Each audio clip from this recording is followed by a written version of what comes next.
Good morning, everyone. Okay, so this is the second time that I will be recording the discussion for this chapter. Kasi nga yung nauna, hindi gumagalaw ang screen. So I hope this time, gumagalaw siya. Let's see if nagmo-move ba sa screen. Okay, I think it's moving. Okay, so for the chapter 7, the topic is all about microorganisms and diseases. Ano ba yung relationship, no?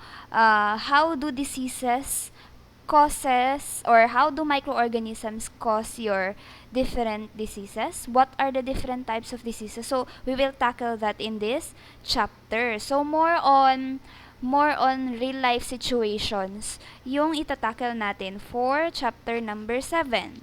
Okay? So, ayan, microorganisms and diseases. Okay. Now, let's start with the chapter outline. Okay, so this includes the definition of your pathology, infection, and diseases. So, anong pinagkaiba nung tatlo? Okay? It also includes the normal microbiota, and you will know how the normal microbiota becomes helpful in human body or in the host, no?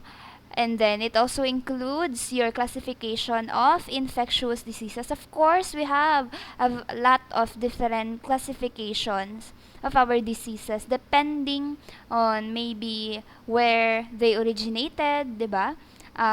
How do they spread? So it depends. May iba't ibang classification tayo. It also includes your patterns of diseases or the pattern of disease. So, what format of steps does the disease follow, no, in order to affect a host? And then it also includes your development of the disease, the spread of infection, and of course the entry and exit of microorganisms inside or into or outside the host. Okay, so let's start. So these are the learning outcomes. Okay, so let us first define what is pathology, infection, and diseases. Okay, so let's start with pathology. Okay, pathology is defined as a scientific study of diseases. Okay, it came from the Greek word pathos. So pathos, P-A-T-H-O-S, meaning suffering or disease. Okay, and then you have, okay, so meaning logy is study. So you are studying diseases. Okay, so kapag pathogenesis naman, coming from pathos pa rin, suffering and disease. And then genesis means creation. So meaning the creation of disease. Okay, so pathogenesis, creation of disease. Pathology, the study of diseases or the scientific study of diseases. Now, your pathology includes four topics. Number 1 is your etiology. Okay? When you say etiology, ito siya ang dahilan ng sakit. Okay? The cause of disease, and one example of that is your pathogens, because pathogens can cause harm and disease to humans and other hosts. Okay? So, kapag tinanong ka ano ang cause ng disease, you call that as etiology. And one example of an etiology is the pathogen. Okay? Number 2, you have pathogenesis. Okay? So this is the manner in which the disease develops. So, when you say manner in which the disease develops, okay, this includes, for example, the beginning or the onset of the disease. Okay, yung starting point ng disease, it also includes, your pathogenesis also includes the progression. Paano nag-progress ang disease from mild to extreme. And then number 3, it also includes maintenance. So, paano na-maintain yung disease sa body ng isang human being? For example, if a disease is chronic disease, so paano siya na-maintain? Okay, lalong-lalo na if there's no proper treatment of the disease, so it will maintain and it will continue for a very long time. So that is the pathogenesis, okay? The growth, how your diseases develop and is maintained inside the body. Okay, so pathogenesis. Number 3, your pathology also includes the structural and functional changes brought about by the disease. Okay, so when you're having a disease or when you have a disease, your body starts to, the function of the body is disrupted. Okay, yan yun normally nangyayari. The normal function of your body is disrupted. And this disruption will later on cause changes, no, in your structural, or I mean in your structure and function of the body parts. So, in the end, ano ang magiging resulta niya? Itong number 4, the final effects of the disease on the body. It will cause or it will leave effects on your body. Now, some of the effects hindi na nawawala all throughout time. Some of the final effects are non-reversible. Okay? So the degree of the final effects will depend on how you properly treat the disease. Okay, kung naagapan, then maybe wala pa masyadong final effects sa body yung disease. Pero kapag napabayaan, habang tumatagal, mas lalong lumalala yung epekto ng disease sa katawan natin. Okay, so that is what we are including in the study of diseases, okay, pathology. I hope you remember that term because you will encounter this term later on kapag when you enter the real world. Okay, so pathology. Next, let's go to infection. Okay, your infection is an invasion and growth of pathogens in the body. This term is also used to describe the presence of normal flora organisms in an abnormal location. So always remember, class, when you're talking about infection, meaning microorganisms are involved. Parating may kakabit na pathogenic microorganism ang isang infection. Okay? Microorganisms are invading your body and is growing inside the host. So that is an infection. Okay? Now, this term is also used to describe the presence of normal flora organisms in an abnormal location, meaning that when you say infection, okay, merong at a certain part of a body, merong present na microorganism in which they should not be in there in the first place, okay? So, do you see this scale? I mean, this chart? So, these are the different regions of the body or areas of the body which contain normal flora, okay? Or normal microbiota. What are normal microbiota? These are the natural resident of your body. Natural microorganism resident of the body. Meaning, they are found naturally inside your body. Simula nung pinanganak ka. Okay? So, they do not cause harm to the body. Now, you have here, diba? So, we have microorganisms on our scalp. Okay? In our teeth, inside the mouth, in our throat, on top of the skin, inside our lungs, okay? Inside our intestines and inside our genitals or outside, no, on the surface. Now, for example, you have here the candida. Candida is always naturally present on top of the surface of the skin or on your skin. Now, if napunta yung candida sa ibang parts ng katawan mo, then that is what you call infection. Okay? Meaning, there is growth of microorganisms that are normally not present in a certain location or body. Kaya nga invasion, di ba? Because they are invading a certain part of the body na hindi sila dapat present doon. So, they are invaders. So, that is infection. Always including or involving the presence of invading microorganisms. Now, magkaiba naman ng infection pagdating sa disease. Okay? When you say disease, this is an abnormal state in which part of or all of the body is not properly adjusted or is incapable of performing its normal function. So, sabi ko nga, kapag meron kang disease, the function of the body is disrupted. Okay? Your body is not properly adjusted to the changes it is experiencing. Okay? That's why it does not perform naturally its function. So, when you say disease, this is the change from the state of health. May nagbago sa state of health ng katawan. There is something different, no? Kapag may disease ka, you are feeling different. Okay?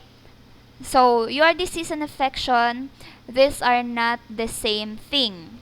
Okay? Always remember that a disease can occur kahit na walang presence ng microorganisms. Kahit walang nag-invade sa katawan mo na microorganism, pwede ka pa rin magkaroon ng disease. On the other hand, an infection can occur without a disease. Pwede namang nagka-infection ka lang, pero hindi naman siya nauwi sa isang disease. Okay? So, hindi pareho itong dalawa. So, again, disease is a change, no? A change in the body which causes the body to function or not function at its normal capacity. On the other hand, when you say infection, this involves the invasion of microorganisms of certain parts of the body that are originally not having those microorganisms. Okay? So, for example, itong example niya, the location of the microorganism can be important.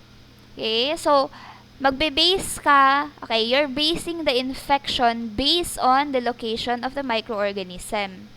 Okay? So, for example, your E. coli, it is found inside the intestine. Okay? They are considered normal na. They are the normal microbiota of the intestine and would not be classified as an infection. Kasi nga, yun yung normal location niya. Kahit na may makita pa na E. coli sa loob ng intestine mo, it is not harmful because it is a normal microbiota of the intestine. However,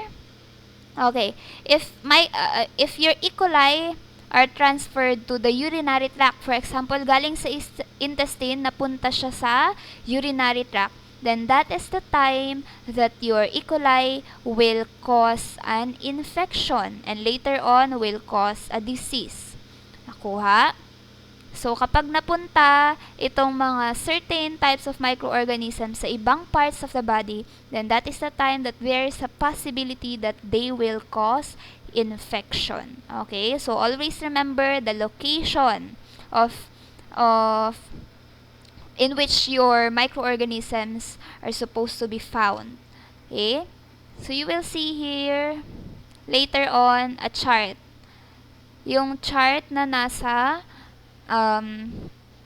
course pack ninyo. So, please study this one. Okay? Basta, you read this one so that you will know the proper location of your normal microbiota inside the body. Okay, let's talk about normal microbiota. You can also call them as normal flora. Okay? These are microorganisms that establish permanent colonies inside or on the body without producing disease, make up the normal microbiota. Okay? So, ito sila yung mga microorganisms na nakikita na originally sa katawan. Okay? Remember that your normal microbiota in normal conditions does not cause harm to its host. Okay? Pero once nagkaroon ng imbalance, inside the body, they might become opportunistic. So, always remember, your normal microbiota is a friend. But in times of weakness of the immunity of the body, they might become the enemy. So, we will talk about that later. Okay? So, that is the normal flora. Now, you can you can actually, para hindi kayo mahirapan, no? Kasi dalawa yung nandito, normal microbiota, and you also have the transient microbiota. So, in order for you to remember easily, you just consider your normal microbiota as they are like permanent residents of a city. Okay? Para silang permanent resident sa loob ng isang city. They are not illegal aliens dahil may permit sila to live inside the city. So you consider them as indigenous microbiota. Okay? Pwede nyo rin silang tawagin na indigenous microbiota. Why? Because they are present at all times inside the body. So, example natin dyan, on your skin, may staphylococci. In your mouth, merong streptococci. And they are always present, okay, in those areas. Okay? Now, on the other hand, your transient microbiota, sabi dito, they are microbes that are present in various periods and then disappear. Just like a visitor, a foreigner. Okay? So, for example, they are visiting your body. So, your body, yan ang tatawagin natin, ang katawan natin. Let's call that as the city. Okay? And your transient microbiota is having a vacation in your city or in your body. Okay? So, tandaan yan. Now, you can also call your transient microbiota as episodic microbiota. Okay, bakit episodic? Kasi minsan lang sila present by episode. Pwede ngayon present sila and then naalis na naman and then babalik na naman next month. Okay, so it just depends.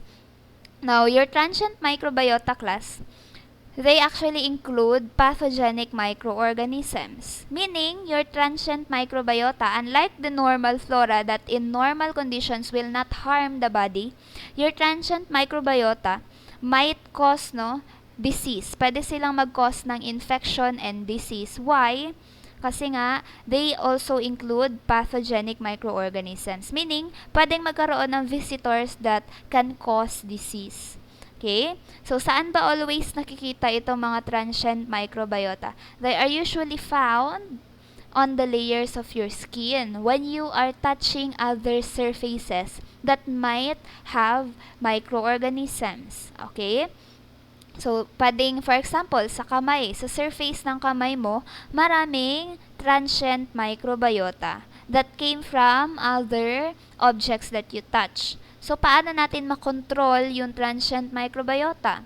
By easily having a good hygiene. So, dapat malinis. So, dapat ngayon pa lang, di ba, usong-uso yung hand washing. Kasi nga, meron tayong pandemic na kinakaharap. So, yung dapat turuan na ninyo yung maliliit na mga pamangkin or mga anak, 'di ba? That the proper hand washing, okay? So that we can eliminate transient microbiota, okay? So, ano yung examples ng mga transient microbiota natin? We have number 1, your yeast candida. Number 2, you also have your norovirus which causes stomach flu. Okay, norovirus. Sige. So, this is the chart, okay? Now, in the chart, this will include different regions of the body which contain normal microbiota. And then, on the second column, you will find the different microorganisms present in the region, okay? And then, we have a few remarks here on the third column. So, for the skin, ang remarks niya, secretions from the sweat and oil glands have antimicrobial properties. So, microbes in direct contact may not live for long periods, but large numbers always present. Okay, so naturally, our sweat and the oils produced by your oil glands are antimicrobial. Pero not all, okay? Sa dinami-dami ng dumadapo sa skin natin na mga microorganisms every day, hindi lahat yan kinakaya ng sweat and oil glands lang. That's why we need to introduce another wave of defense, which is the proper hygiene, proper washing. Okay? For the throat, some of these are potential pathogens, but competition and microbial antagonism usually control their number. So may bagong term dito, no? Ano ba yung microbial antagonism? Okay, when you say antagonism from the name itself, meaning nagkakaroon ng inhibition. Okay? Your microbial antagonism is defined as inhibition of one bacterial organism by another. Meaning, one microorganism is killed, okay, or being fought by another microorganism. Ang naglalaban dito is parehong microorganism. Bakit microbial antagonism?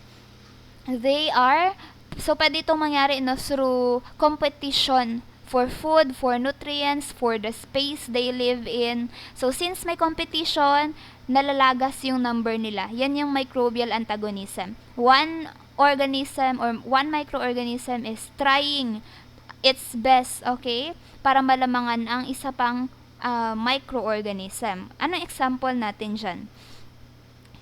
Okay, example natin is your normal bacterial flora of your body. It actually provides defense against disease-causing organisms. So, one example natin ng isang microbial antagonism is the use of your normal microbiota against other foreign microorganisms. Nilalabanan nung normal flora ninyo yung mga papasok no na foreign pathogenic microorganisms. Okay, so later on, we will tackle kung paano nila ginagawa yan. Okay? So that is microbial antagonism. There is a competition between two microorganisms in order to survive. Okay? Now, let's go to the mouth. Normal mouth flora is mostly gram-positive. When you say gram-positive, ang sinasabi niya dito, karamihan daw ng mga normal flora inside our mouth can be killed with the use of antibiotics such as penicillin. Okay? So, if ever nagkaroon sila ng nangyari yung opportunistic, no? Naging opportunistic yung normal flora sa mouth, pwede lang silang patayin ng antibiotics kasi nga gram-positive sila. On the other hand, if may presence ng isang gram-negative organism inside your mouth, it actually increases, it increases in number in disease states such as periodontal diseases. Mas pinapalala niya yung periodontal diseases because it can't be killed by antibiotics. So, ano ba yung periodontal diseases? In short term or in easier term, gum diseases. Okay? The tissues inside your mouth, which is the gums. So, any disease involving the gums, yan. Periodontal diseases yan. Okay? So, anong example natin dyan? For example, infection of the tissues or that hold your teeth or the gum itself. Nagkaroon ng infection sa gums mo. And anong nag-cause nun? Yung plaque. Okay? Do you know the plaque? This is actually yung mga maliliit na matigas, no? Na parang makiki sa gilid ng ngipin. So, that is plaque. And it is actually produced by bacteria. Saan nanggaling yung plaque natin? It originates from the sticky film produced by the bacteria present in your mouth. Nanggaling yan sa film, no, na pinuproduce ng mga bacteria. And kumakapal siya throughout time, kaya nagiging plaque sa gilid-gilid ng mga ngipin ninyo. And that will eventually cause infection. Okay? Next, sa large intestine natin, it contains the largest number of residents of microbes in the body. So, pinakamaraming nakikita na microorganisms or normal microbiota inside your large intestine. Okay? Next, you have the urogenital system or the urethra. Specifically, the urethra. When you say urogenital, This includes your urinary system and your reproductive system, okay? The genitals and the urinary system. The lower urethra in both sexes has at least some of these as residents.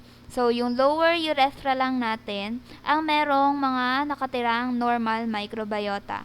Because at the upper part, okay, or as the urethra approaches your urinary bladder, and in the urinary bladder itself, no microbes should be found. Because inside your urinary bladder, di ba class, the parang ano no, the environment there prevents growth of microorganisms. So, normal microbiota are only found in the lower part of your urethra. Okay? And then we also have the urogenital system, specifically for the vagina. Okay? So, yung vagina, it actually secretes acidic, okay, fluid that will what they call this, inhibit the growth of microorganisms and bacteria. Okay, so remember this chart. This will be included in your quiz. Okay, let's go to the other part.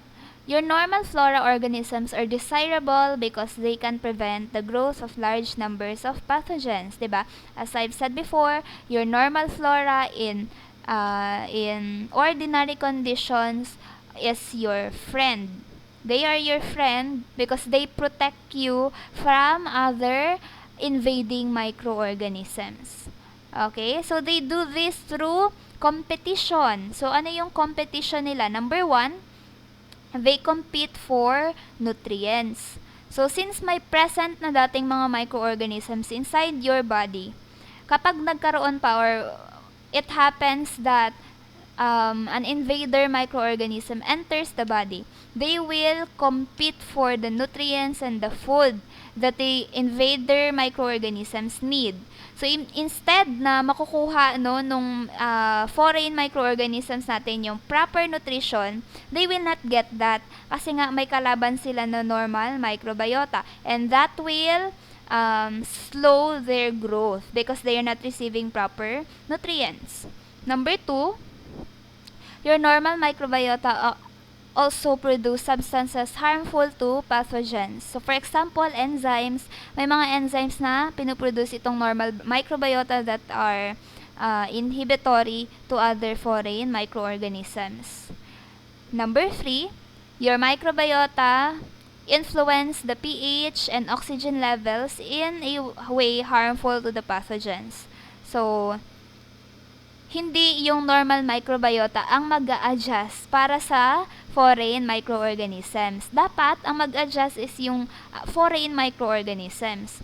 So, if hindi sila fit doon sa pH and oxygen levels na kailangan ng normal microbiota ninyo, they will find it hard to live inside the host. So, those are the three ways on how your normal microbiota protects the host, okay, or the human body. Okay, let's go with normal microbiota pa rin, which is talking about the symbiosis. Okay? We call the relationship between your normal flora and the host as symbiosis, meaning living together. So, siguro naman, alam nyo na ito, no? Since elementary, meron na ata tayong symbiosis. So, you are living together, coexisting in one environment. So, symbiosis. And in microbiology, meron tayong tatlong types ng symbiosis that are involved in microbial growth. Number one, we have the mutualism. Number two, we have the commensalism. And number three, we have the parasitism. Let's take them one by one. Number one, you have the commensalism. This is a relationship in which one organism is benefited and the other is unaffected. So, meaning, ang sign niya is positive and circle or zero. The positive sign is the sign for benefit, and the circle or zero sign is the sign for what they call this, unaffected. So, kapag unaffected ang isang organism, siya yung circle. Kapag nag-benefit naman yung isang microorganism, siya yung positive sign. Okay? So, for example, in this type of relationship with humans, your bacteria live on secretions and slough off cells but do not benefit or harm the host. So, saan sa kanila ang positive sign? Yung bacteria. Okay? Because the bacteria is benefiting, they are getting their source of nutrients from the host. And sino naman yung circle or zero? Yung ating host or the human body. Bakit? We are unaffected kahit gaano pa kunin ng bacteria yung secretions of our cells, hindi naman tayo affected. Okay? So ang positive dito is ang bacteria, ang zero is ang host. Okay? Some bacteria normally found in the eye, the ear, and on the external genitals have this type of relationship. Okay, so remember, commensalism is positive and zero. Next. So, wait lang. Meron pa tayong mga example dito. Commensalism, just so you will understand. Tree frogs use plants as protection. So, ang nag-benefit dito is ang frog. Kasi nga ginagamit niya as protection yung ating plants. On the other hand, ang unaffected dito is ang plants kasi wala namang harm na nangyari, no? Hindi naman na-harm ng frog yung plants or trees. Okay? So, here, cattle egrets eat the insects inside or insects stirred up by the cattle when they are grazing. So, ito sila, nakapatong lang sila sa taas ng ating cattle, and then kapag kumakain ng grass, no, yung cattle, yung mga insects is nabubulabog. So kapag may mga insects na lumabas, sila ang kakain itong maliliit natin na birds on top. Okay?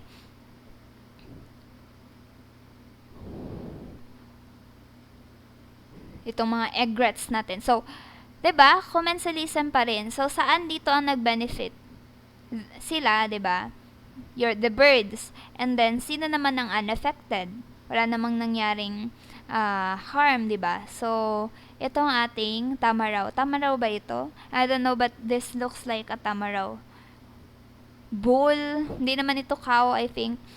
Okay, so yan lang. One example lang ng mga commensalism para sa mga students na nakalimot sa topics ng high school.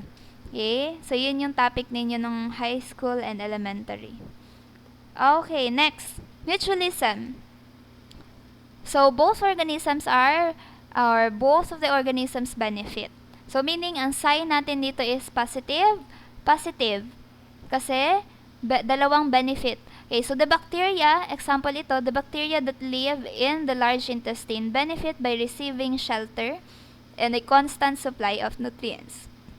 On the other hand, your bacteria that is a freeloader inside the host, they synthesize vitamins that humans cannot synthesize. So, give and take lang, 'di ba?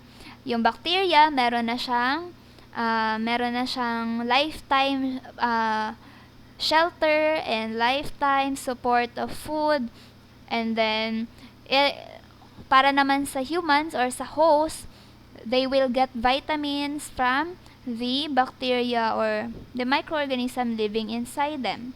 Okay? So, pareho silang nag-benefit. Even though the bacteria are making these vitamins for their own use, intentionally para sa kanila talaga yung vitamins. Pero since sobrang dami ng pinoproduce nila na vitamins, the extra amounts of the vitamins will be absorbed by the host. So, both of them are benefiting. Okay? Just like in this example, the plants are using the butterflies for propagation, di ba? On the other hand, the butterfly uses the plants as a source of food. So, pareho lang. Mutualism. Mutual. Next, we have the parasitism. Okay, I will continue this on the next video. I think I will divide the video class into 3 parts para hindi ganun kahaba yung pinapanood ninyo. So, dito muna tayo mag-end for now. I will continue with the next video naman. Okay?